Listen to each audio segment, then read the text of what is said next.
नमस्कार. आपण वैदिक मॅथची सिरीज चालू केली आहे.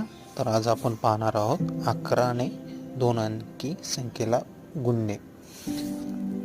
तुम्हाला विचार आला असेल की ह्याच्यात काय वेगळं. जर तुम्ही 11 गुणिले 12 शाळेत तुम्हाला जसं शिकवतात त्या जर पद्धतीने करत गेला तर तुम्हाला जेवढा वेळ लागणार आहे त्याच्यापेक्षा कमी वेळामध्ये तुम्ही 11 गुणिले 12चं उत्तर वैदिक मॅथमध्ये काढू शकता.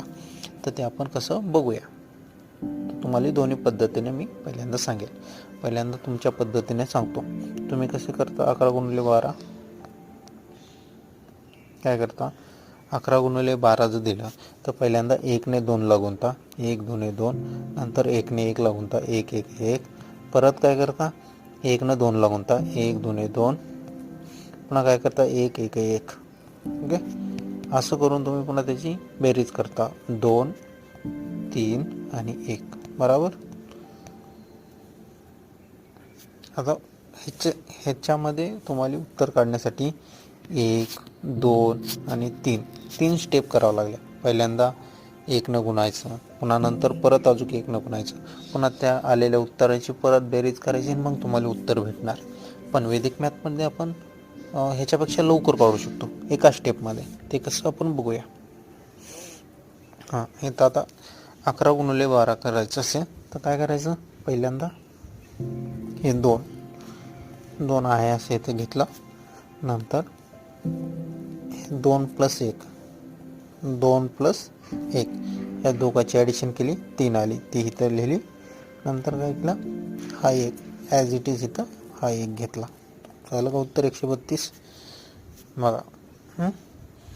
तर अजून एक उदाहरण घेऊन तुम्हाला समजतो. ओके,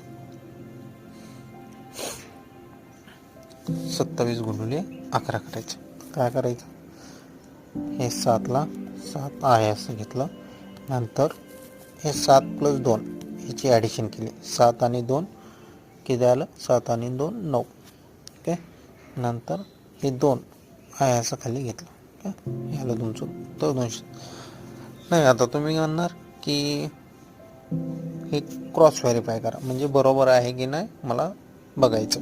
तर तुम्हाला तुमच्या पद्धतीने बरोबर आहे की नाही एकदा करून दाखवतो. 27 गुणिले 11. ओके, 1 7 7, 1 2 2, पुन्हा खाली बेरीजचं चिन्ह, पुन्हा 1 7 7, पुन्हा 1 2 2. ओके, 7 ला 7 आलं, पुन्हा 7 आणि 2 9 आणि 2 ला 2 आलं तुमचं उत्तर बरोबर.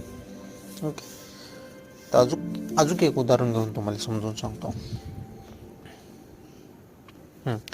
92 गुणिले 11 करायचं. 92 गुणिले 11 करायचं तर काय करायचं, 2 ला 2 आहे असा लिहिला. आता 2 + 9 याची ॲडिशन करायची. किती आले, 2 + 9 11. 11 ॲडिशन आली तर आता 11 इथं लिहायचे का, तर नाही, 11शीला एकाचा आपण जसा हातच्या पुढे पाठवतो तसा राहिलेला एक हातच्या इकडे पाठवला. ओके, नंतर काय करायचं, हे 9 + 1 हातच्या आल्याला 10, ते 10 काय करायचं इथं आहे असं इथं लिहायचं. हे झालं तुमचं उत्तर. आता हे पण तुम्हाला तुमच्या पद्धतीनं व्हेरीफाय करून दाखवतो. 92 गुणिले 11, तर 1 2 2, 1 9 9, बेरीजचे चिन्ह, 1 2 2, 1 9 9. ओके, ॲडिशन केली, 2 ला 2 9 आणि 2 11, 11शीला एकाचा हातच्याला 1, 9 आणि 1 10. अशा प्रकारे तुमचं उत्तर दोन्ही बरोबर आलेलं आहे. तर तुम्ही असे अजून गणित घेऊन प्रॅक्टिस करा, सराव करा, आणि उद्याच्याला आपण 11 ने 3 अंकी संख्येला कसं गुणता येईल हे बघूया. उद्या आपण 11 ने 3 अंकी संख्येला कसं गुणता हे बघूया. थँक्यू.